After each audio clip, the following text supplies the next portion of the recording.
So instead of going back down to Minneapolis to go to college, I decided to stay here in Tioga so that I could get my private pilot's license. And it's just such an awesome opportunity that they gave me. I've only been up in an airplane flying 3 or 4 times since I've started this program. And even in that short amount of time, I went from being so scared and like overwhelmed to being like, wow, I can do this. Hi, my name is Andy Freeman, and I am the flight instructor for the pilot program for the EDC.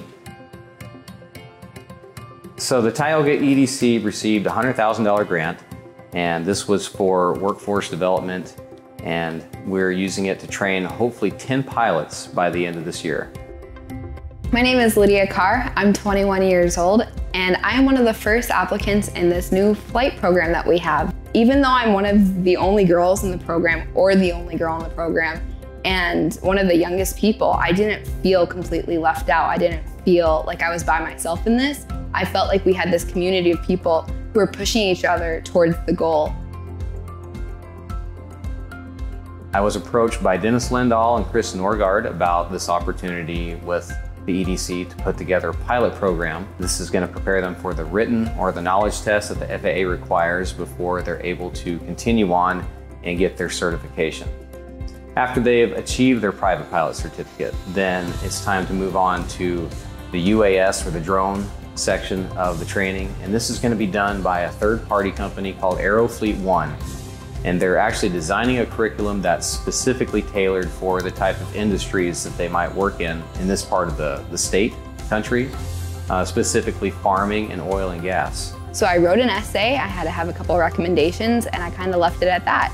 And lo and behold, I was selected as one of the 30 people to move on to the interview phase.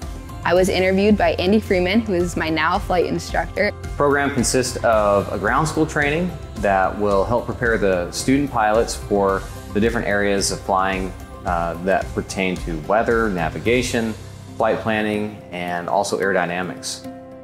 The ground school portion is something that's done online, and it's mainly done on an individual level at their own pace, but I'm always going to be here to help them out just as a tutor to help them with any areas that they need some more special emphasis on.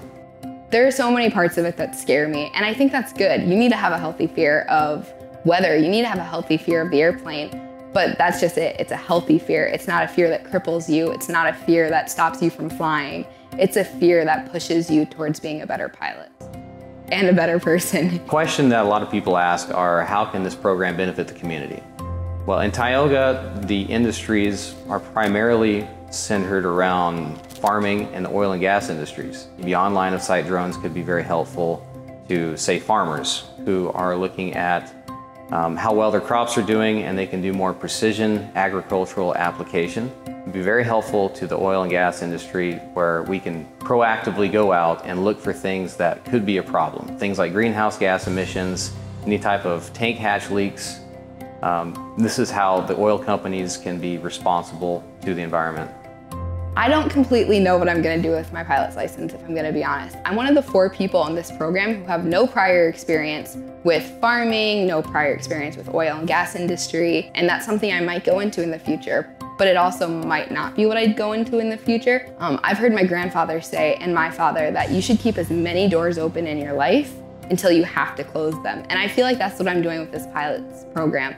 Even in my own personal life, going over and doing ministry or missions work, but I can go and I can serve these people and fly people to a hospital if they need, or drop off supplies, and that's something I couldn't have done before. This opportunity that I have is going to be a lifelong opportunity that opens up so many doors career-wise for me. It said that aviation is a community, it's a lifestyle, and it truly is in the short period of time that I've been here.